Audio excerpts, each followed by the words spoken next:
Okay, Charles Eames, 1907, 1978, born on the 17th of June in 1907.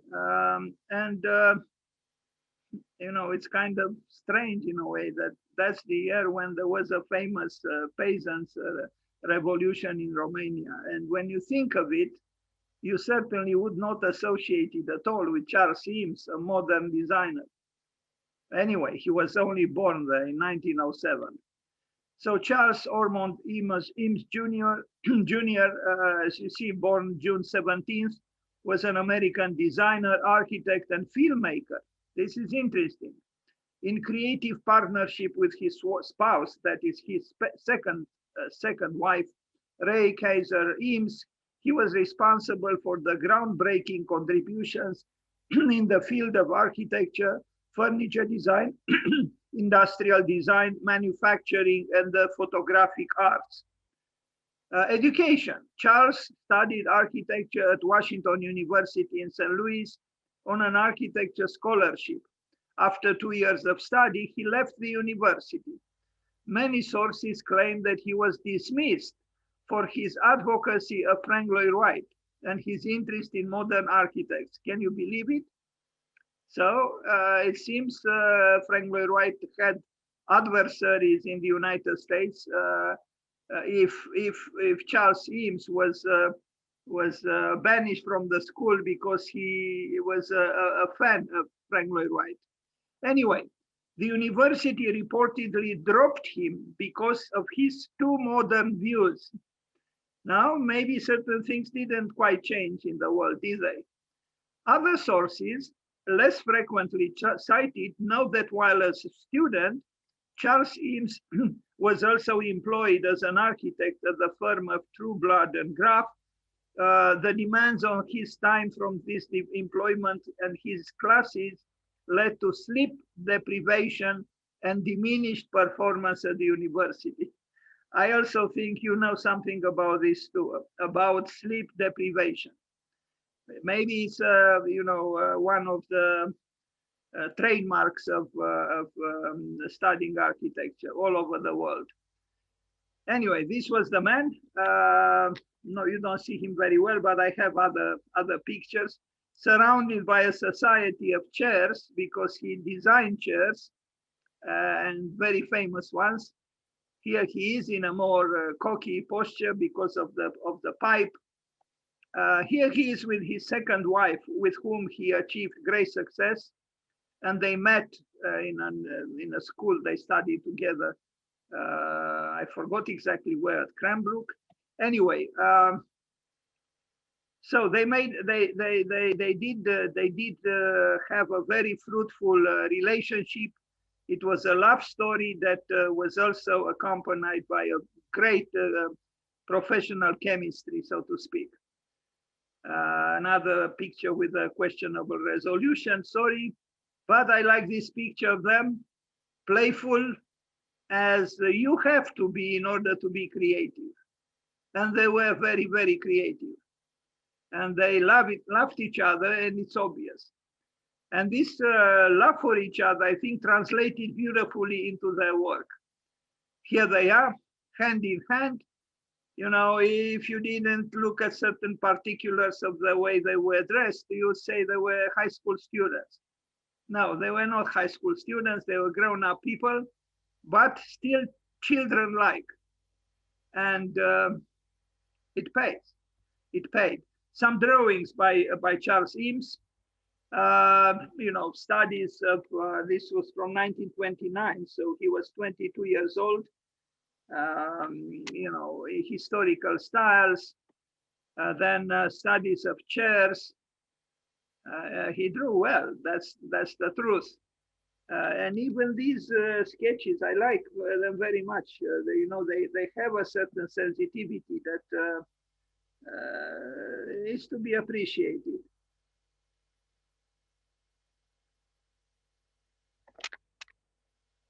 A chair, Charles Eames. He said that some people design chairs based on their beliefs about design, but they didn't they didn't create chairs to reflect their idiosyncratic views, but they wanted to make chairs for people who sit or sat in an already common way. So in other words, they didn't want to force on people how they should sit. So this is an interesting perspective because maybe that's, I don't know, actually, I don't know if that's how we should build too, not based on what we would like to impose on other people to live like, but responding to the way they live. This is a drawing, mixed hybrid drawing done by him and his wife. This is also an interesting sketch. The freedom he achieved using dots and straight lines. But it's musical, this sketch, I think, and it shows again joie de vivre and creativity. And this is a letter he wrote, I don't know, a love letter to someone else he loved when he was younger. But it amused me, the fact that he was very relaxed and, showed also cartoon-like sketches. And what can we say? He was a playful man, and this helped him in his creativity. Charles Eames. I don't know exactly what this letter was about, but it was a letter he sent to a certain lady. I forgot her name. No, it wasn't to his daughter. I don't know why the daddy shows up there. Nor do I know why the. Oh, sorry, I was afraid of this. Just a second. Oh. Hello? Bună ziua. Așa spune, vă rog.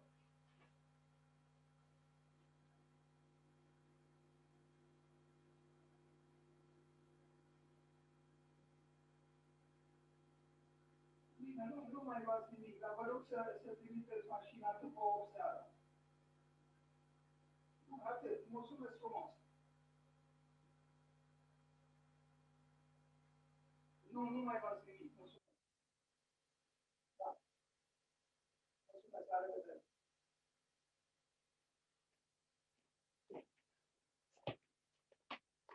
Vă rog să mă iertați, regret, am știut că o să se întâmple așa. În general sună după 7, dar acum o sunați înainte. Sper că mai sunteți aici. Asta e scrisoarea spre persoana iubită, Lucia. Asta era numele pe care nu mi-l aminteam. Frumoasă scrisoare, foarte frumoasă. Ok, mergem mai departe. Interesant că Charles Eames, el e cunoscut în special pentru acea casă modernistă construită în pădure cu a doua lui soție, dar inițial el a construit clădiri religioase, adică, mă rog, sacred architecture. Sorry, now I talked for a while in Romania. These telephones unbalance me terribly, sorry. So, St. Mary's Church, Arkansas, 1934. Charles Eames, and I think very interesting buildings. I was very surprised when I discovered them because I didn't expect Charles Eames to have built such buildings.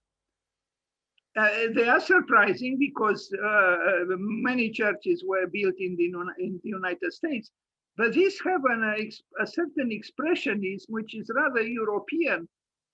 I mean, not totally, but there are slight touches, so to speak, of European expressionism. What can we say? I'm glad that I made this discovery that Charles Eames started by building, when he worked alone, he built a few buildings that are actually not disjuncted from what we call tradition.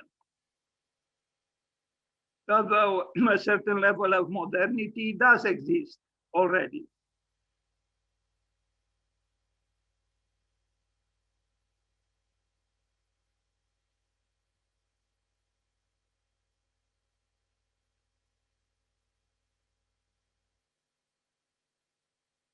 So no one who knows something about Charles Eames, but not the totality of his work, would have expected that he built such churches when he was younger.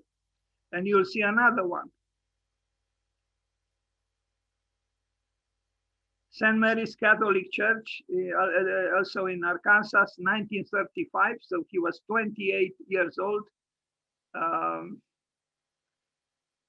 It's possible that his second wife, I mean, I don't know if that story about him being a promoter of Frank Lloyd Wright and modernity was true, but if you look at his work when he was young and you compare with his later work, it's very possible that his second wife had a great impact on him. And it's possible she advocated modernity maybe even more than him. Now, the Meyer House in Missouri, 1936, 1938, so he was about 30 years old.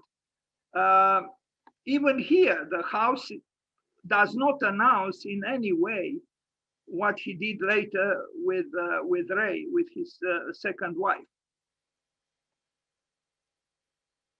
But such stylistic changes also happened in the case of Miss van der Rohe. Maybe not so dramatically different, but still his brickworks, the works he did, the buildings he built in brick in Germany are different from the works he built in, especially in the United States.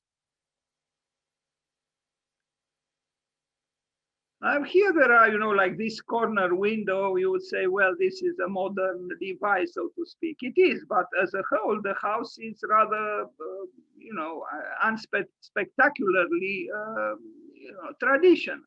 Except this, the fact that he inscribed on certain bricks these musical notations. And I like this very much. And actually, this idea could be employed in various ways. You can, carve yourself actually certain things in size in the bricks, in some bricks, something, maybe some cryptical notations or having to do with your biography, the author of the work. I'm talking about you building some brick works, some works done in brick, maybe later on in your life. This is a very interesting idea. You can bring home a few bricks, and while listening to Bach or Chopin or Jimi Hendrix, you inscribe something or incise something in the bricks, and then the next day you bring them to the building site and ask the brick workers to use them in the walls of what you build. It's possible. Anyway, so this is the building. Even the plan is not by any means so-called modern.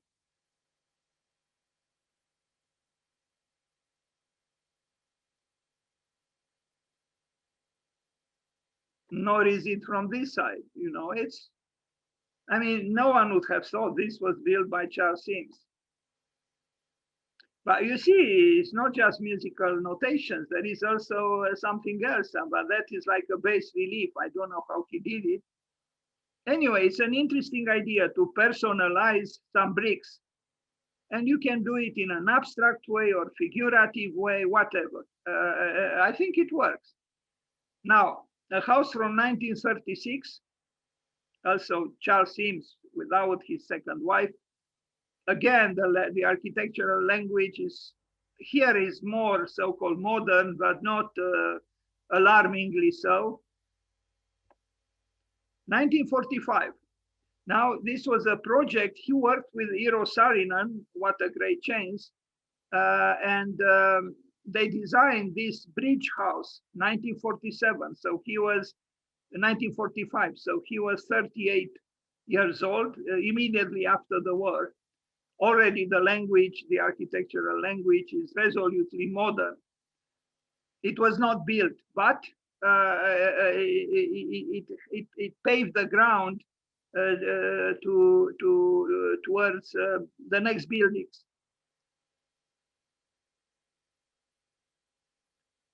Something happened. It seems the Second World War provoked a change in Charles Eames.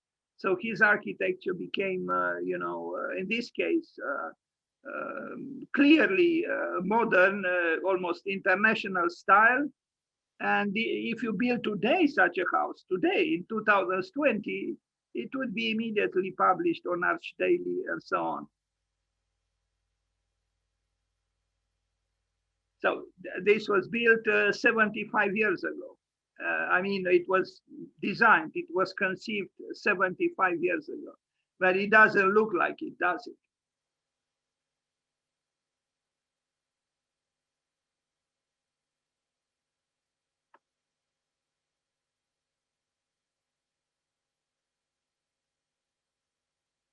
Saarinen was a great architect, and too bad he died rather young, at 50 something. He could have contributed to the world architecture in significant ways.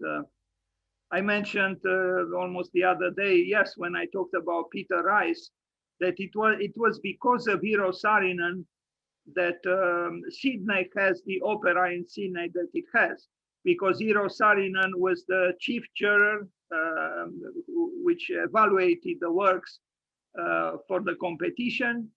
And he arrived one day later in Sydney because of problems with the plane. And already the project by John Woodson was dismissed, but he was curious to see the works that were rejected by the other members of the jury. And he discovered the project by John Woodson. And because of that discovery, well, later on, he was able to influence the other members of the jury that this was a good work and that it deserved to win, and it won, and it was built. You see the capriciousness of fate. Now, the Jefferson National Expansion Memorial Competition, I have this project, but it's a little bit hard to see what's going on here. But even if I cannot read on, I don't understand what I see. I like this figure here and this figure here, and for me this is enough to imagine that it was a very interesting work. Okay, we go forward. We move forward. Now, in 1949, he had a chance to work on so-called case study houses.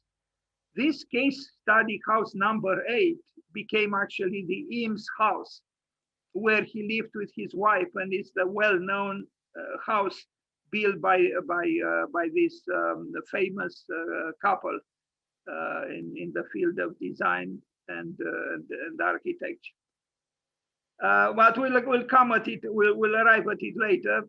Another case study building from Entenza House. I think these were exhibition houses, experiments done in order to develop, mass-produced houses necessary after the war.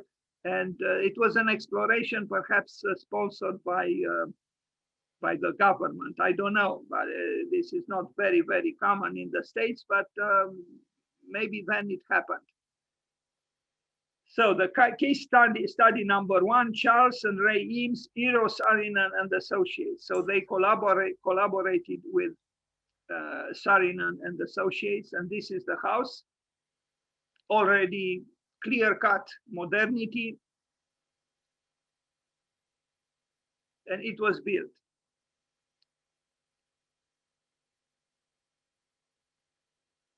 I guess everything is modern here except the apples and maybe the tablecloth and maybe that cup.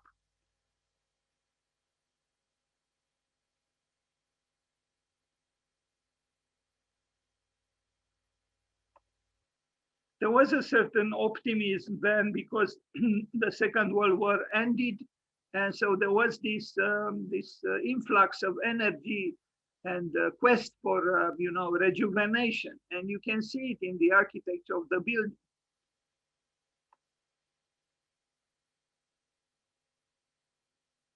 Lots of pillows because comfort is always a preoccupation, so to speak, for the architects, and otherwise the surfaces of the house are not very. I read yesterday a very interesting wording that there were produced chairs with memory. Yesterday I read this, I don't know where, chairs with memory. Well, what would a chair with memory be like? Well, apparently it's a chair which, if you sit on it, it will, remain with, with a shape, generated by you sitting on it, but it is called so, flamboyantly, chairs with memory.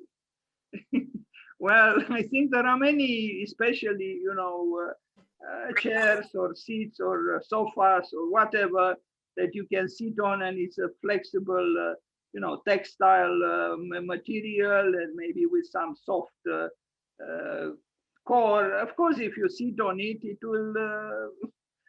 will be affected by you sitting on it, but you wouldn't call it now a sofa with memory. But this is the sensationalism of journalism, to attract your attention and to hopefully buy it. Chairs with memory, like the so-called smartphones. I hate smartphones. They make you feel unsmart. Why is the phone supposed to be smart and not you, the user? The phone is more smart. The sofa is more with memory than you are or than I am.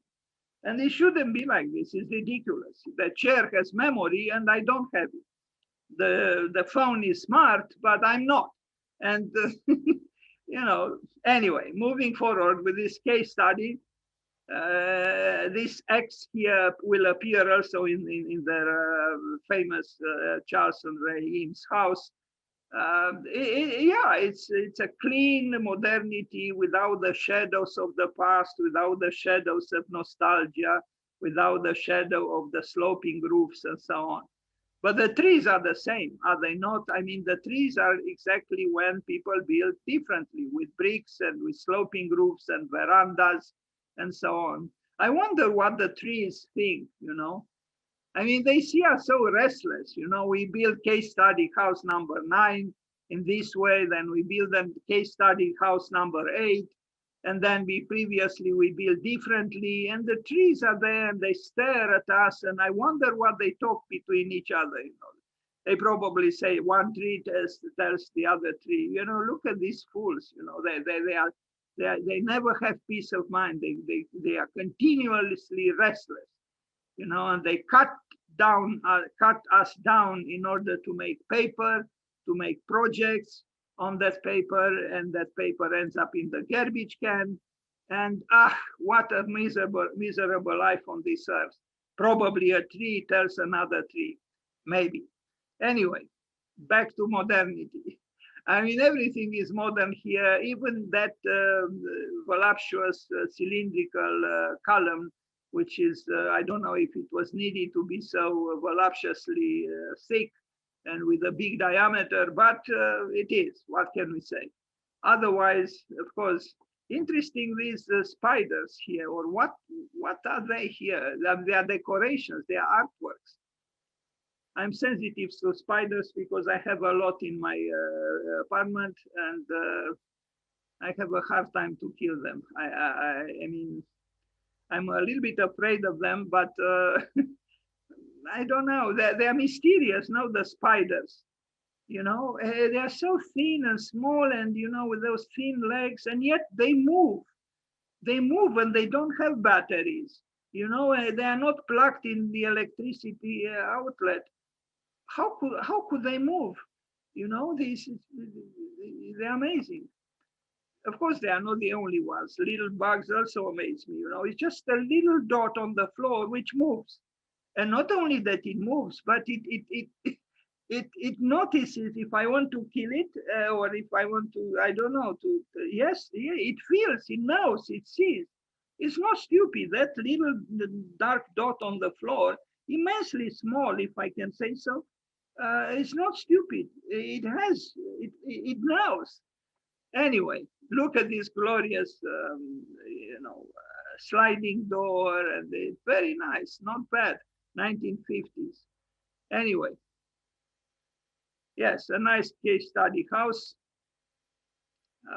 Not as nice as theirs, but anyway, it was an attempt to indeed modernize America. Well, they didn't succeed because maybe you know, in in the Silicon Valley, the great, entrepreneurs, the technocrats, they all live in houses with verandas and sloping roofs. I mean, they innovate, almost every day in the field of technology, but in the field of their own lives, they live not in buildings like this, but in buildings which are very so-called traditional. Yesterday, I read that Roger Waters called Mark Zuckerberg one of the most powerful idiots on earth. Anyway, yes, but this so-called idiot is seducing the world, or the whole world, to his, I would say, very shallow Facebook invention. Also, it is strange that Mark Zuckerberg, the Sugar Mountain, as I like to call him, because that's what in translation means his name, he lives in a house which is not at all open towards everybody else. It has a thick stone wall that separates his property from the road. I don't know where it was built, in Hawaii, I think. It's kind of paradoxical. Now, the man who promotes openness and transparency and, worldwide togetherness, he's actually separating himself. Well, he's separating himself from the others also because of his riches.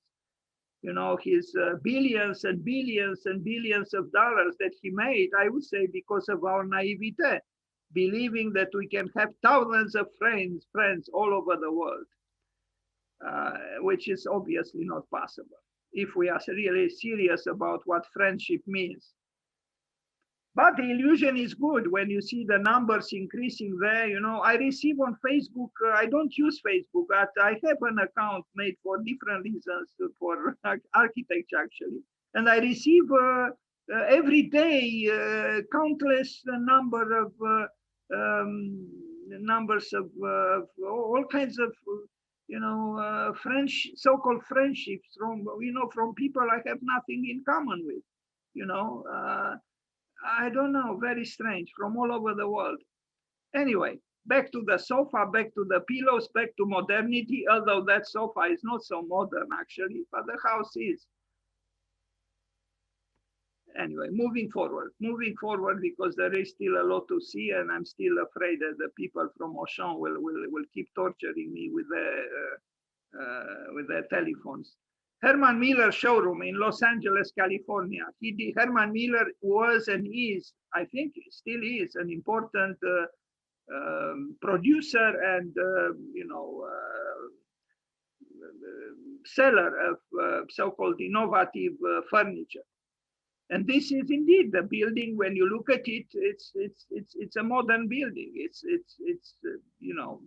minimalist somehow in its facade. It's not really minimalist, but it's international style, thin lines, a lot of glass. Again, expressing a different kind of aesthetics than what was happening before the war in general. But you can see here already Charles Eames together with Ray Eames advocating what became later the trademark approach to architecture and design. The bench, I'm sure, was not designed by them, but the facade of the building was. And the bench looks kind of strange there.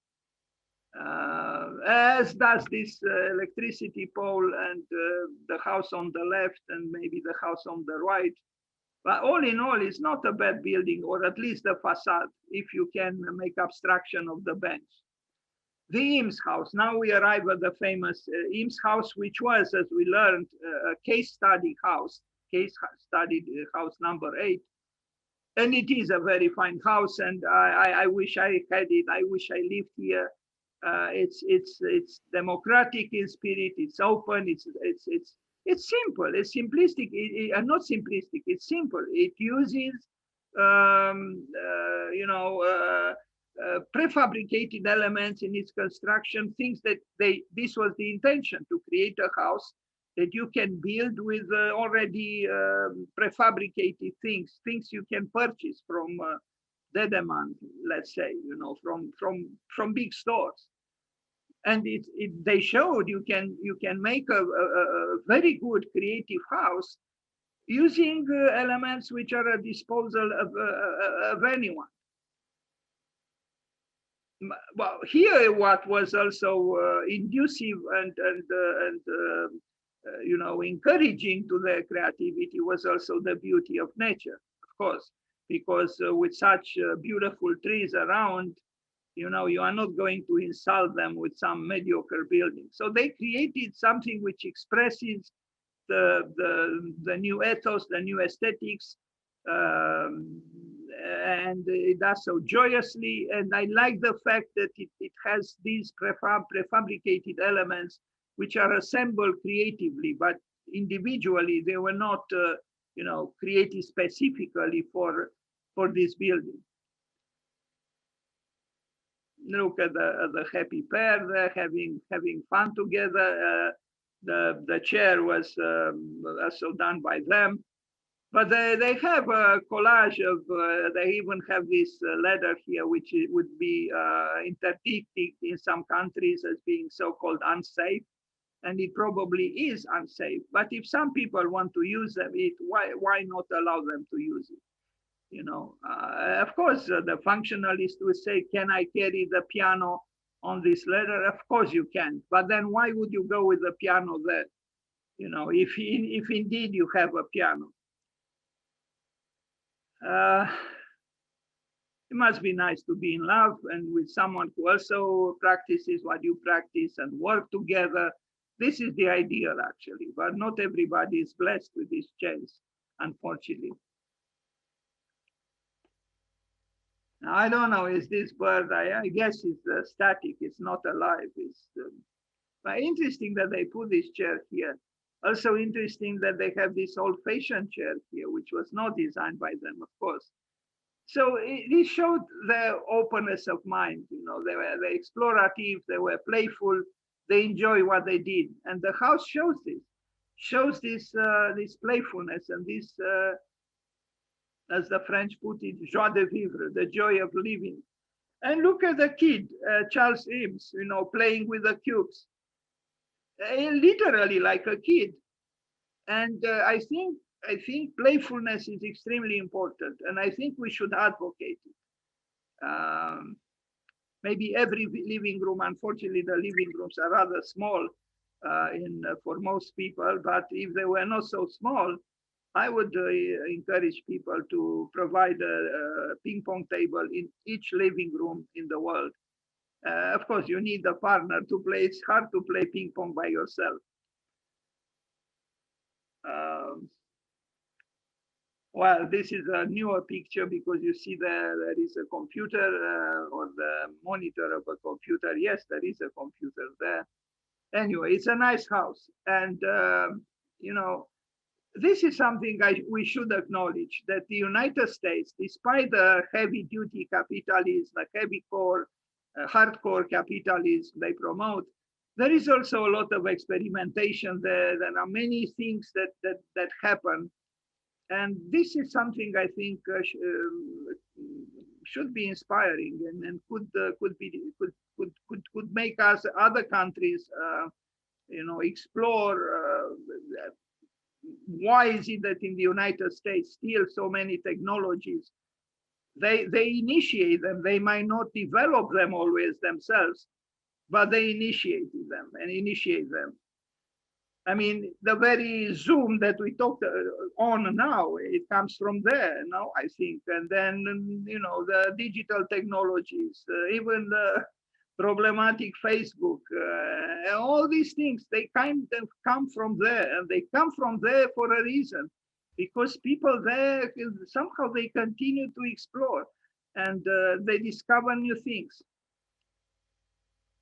I mean, even this house, in my opinion, if I take just this picture, in my opinion, this house is superior to Villa Savoie, which is excessively white and in a way dogmatic. And I love Le Corbusier, of course.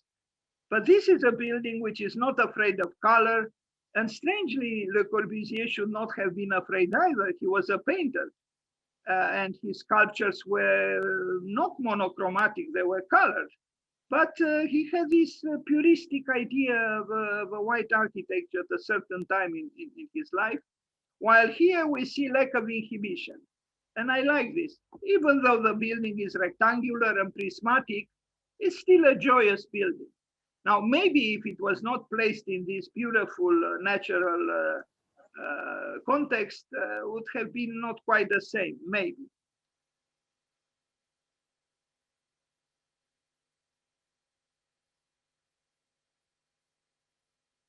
I mean, this is a home. It has the feeling of a home. It doesn't matter, it used in its construction prefabricated elements purchased from I don't know where. It still has, they assembled these parts into a home, more than a house.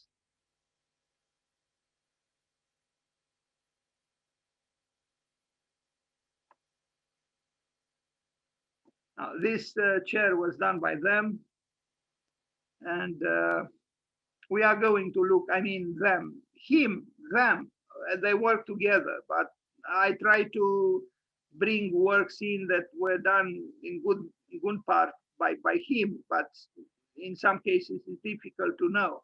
He worked with his wife. And I do think his wife had an impact on him because you saw his early works. It's possible that she was more radical than he was. Or at least, I don't know, he became radical too after meeting her.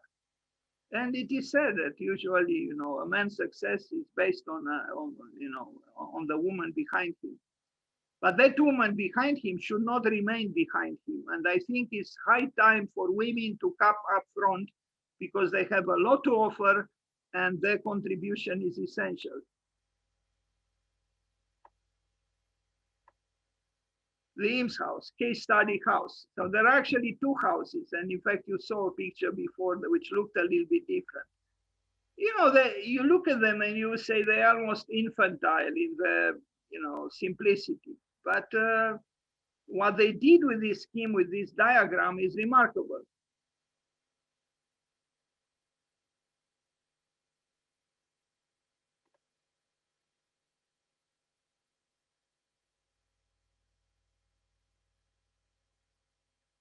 Very fine work.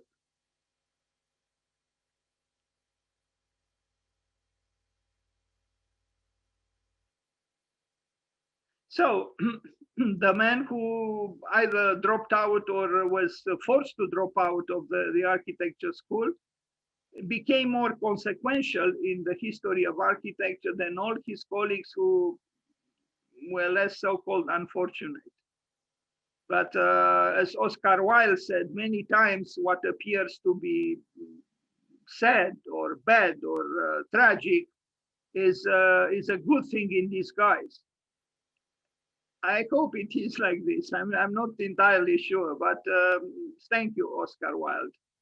But then Oscar Wilde was that's the man who, on his deathbed, had the humor on his deathbed. He had the humor to say, either that wallpaper goes or I go. And he went, of course. That is, he died. But a beautiful humor, you know, at 37. I think he died at 37. On his deathbed to say, either the wallpaper goes or I go. And then he died, meaning he went. Where he went, we don't know. I had a neighbor who told me in Sibiu, he said, you know, it must be beautiful in the afterlife because I don't know of anyone who returned from there.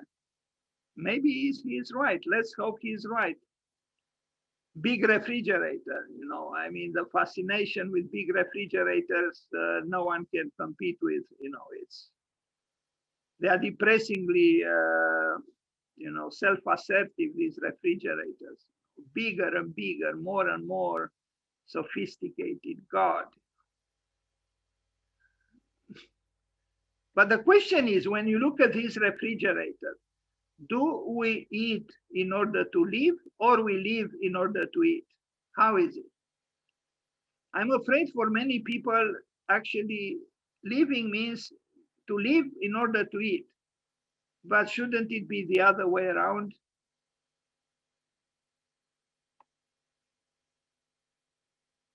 I really enjoy this house. It's so human and so it's unpretentious and yet it's not banal at all.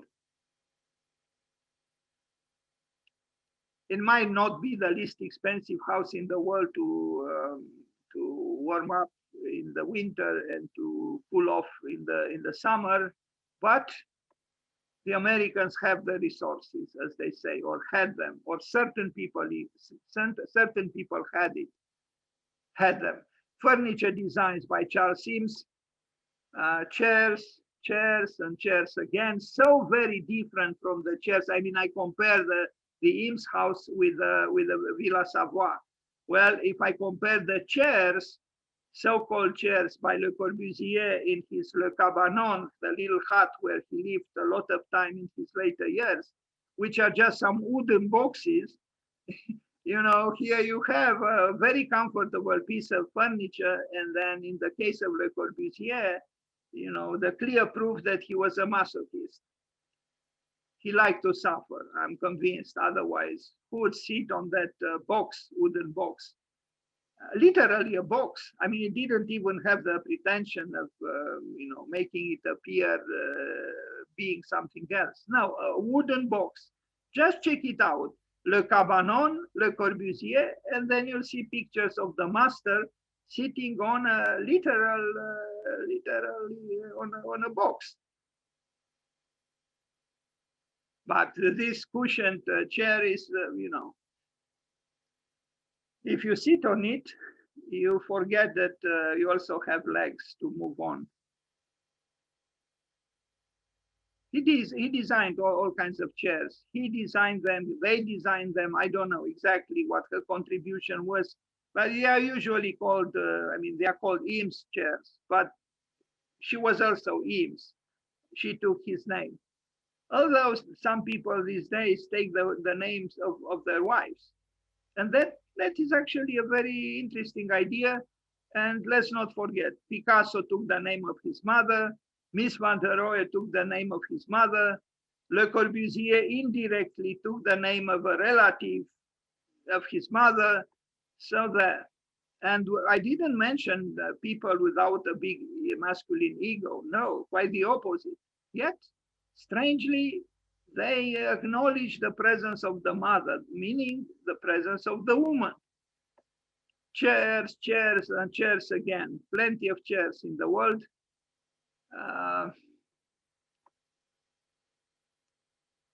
What would the world be like without chairs? But a cathedral which was without chairs in its nave, in its main space, I think is better than a cathedral with chairs or benches. I have seen it. It's initially, I think the cathedral was meant to be without chairs, not with chairs. After all, sitting on a chair in front of God, is it truly appropriate? I don't know. I don't know. But for tired people, it's very welcoming. It's very beneficial, of course. This is a strange chair, you know, at bottom, so, you know, toy-like in a way, and then at the top, plastic molded in a sophisticated way. But some of the designs are sophisticated, as you can see here.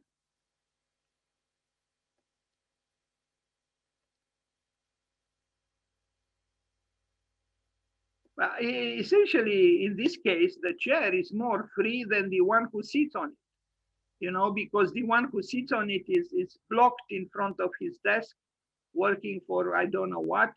And the chair has the ability to change itself, height and rotate and all the rest. The things that the person who sits on doesn't do, the chair does. Just like with a smartphone. I don't like smartphones at all. But I have to use it because you receive SMS. You cannot get an SMS on a fixed phone. Without an SMS, you cannot function today, and without a smartphone, you don't exist. I was without a smartphone for a number of years, and I don't think I existed really. I think I was just, deluding myself that I was alive. I probably was not. Just like in the States, but not only in the States, if you don't have a driving license, you don't exist. You simply don't exist. And in the United States, you get the ID, Carta de Identitate, you get it from the vehicles department. Can you believe it? It is the vehicles department which testifies if you are alive or not, if you exist or not. The power of the cars industry, the so-called vehicles, the assembly instruction. Anyway, they enjoyed their lives, obviously, creating, and they also became affluent. Capitalism rewards those who make it. We are approaching the end of the presentation on Charles Eames. I had to show some dimensions. 37 centimeters, a little low now, 56 centimeters wide, 62 centimeters deep, and 71 centimeters tall. But that 37 seems to be a little low.